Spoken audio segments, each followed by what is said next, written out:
6年班嘅同學大家好啦，咁今日我哋咧就會講到小數嘅除法嘅，其中啦我哋裏面嘅教學目的咧，其實我哋係會將小數除整數同埋整數除整數，但係整數除整數嘅時候咧，嗰個雙咧係小數嚟嘅。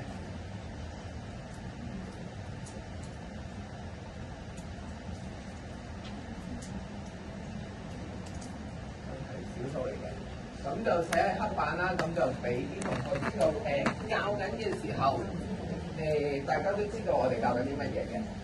咁啦，好啦，想問下同學啦，平時有同阿爸阿媽去開超級市場都應該有見過啲價錢牌㗎啦。咁其實個價錢牌嗰度，我哋經常都會見到小數。小數喺我哋之前1至5年班嘅時候咧，咁我哋都學咗加減乘㗎啦，應該。咁去到6年班咧，我哋都會需要教到一啲除法。咁呢度唯一唔同嘅咧，就係中間你會見到兩幅圖啊。有陣時我哋會見到有啲價錢牌係講緊幾多錢幾多份，即係好似而家我哋見到包 M&M 咁，25蚊兩份啦。我哋見到包公仔麵25個8，兩袋。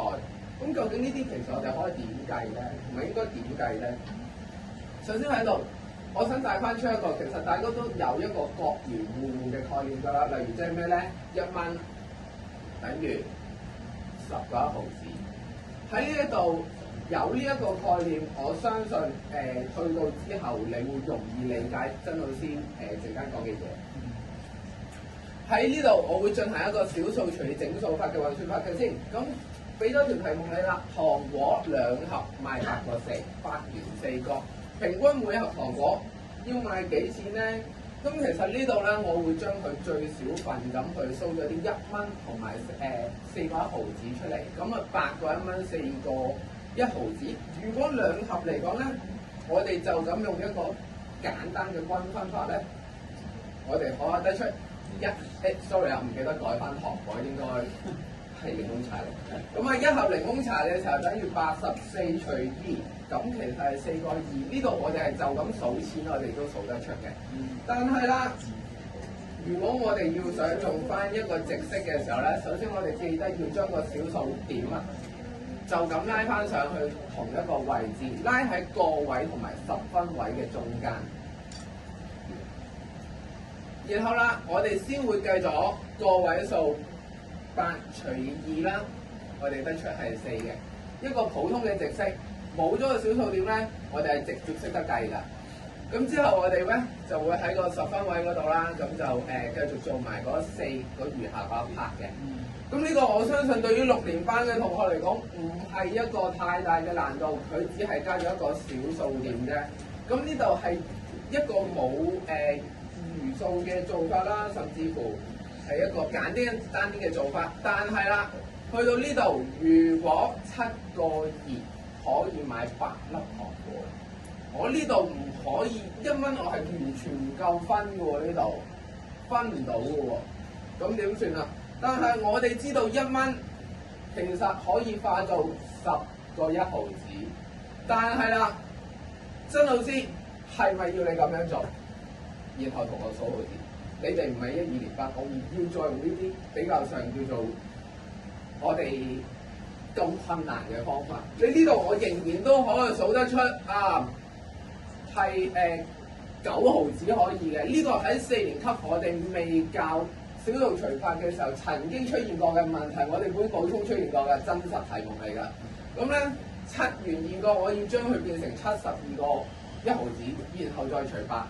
呢個4年班理解到，跟住我哋將佢變翻0.9元，定係用呢一個方法？但呢個係橫式嚟嘅，直式我哋應該點做？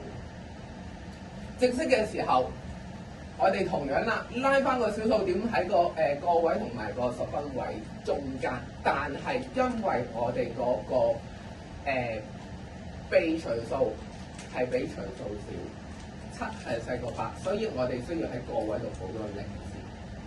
然後72除8呢度其實我哋都知道係9㗎啦，因為呢個概念我相信都大家唔係分，係多咗個零喺前面嘅啫。咁喺呢度其實可以好簡單咁透過直式去解決翻頭先一個前面咁難嘅概念。我哋冇可能再喺度練翻，我哋要用呢一個咁複雜嘅解法㗎啦。咁我哋都會用翻一個保齡嘅方法啦。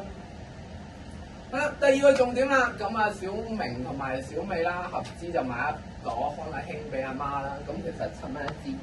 咁其實如果大家清楚嘅時候，我都有買過嘢，有同朋友除過7蚊。咁我可唔可以小明出3蚊，小美出3蚊，跟住剩低嗰1蚊就算數喎？個鋪頭會唔會肯賣俾你啊？你俾咗6蚊啫喎，咁嗰1蚊點算啊？我哋知道其實1蚊等於2個5毫子，但係曾老師懶啦，本來呢度應該出5個1毫子嘅，但我唔想再整1毫子啦。係啦，咁咧喺呢度我可以得出咁樣，呢度用均分法，我哋係咪都可以除得出啊？除得出嘅喎，3個半咯。但係直式又點做咧？直式喺呢度7除2嗰個雙係3，元素係1。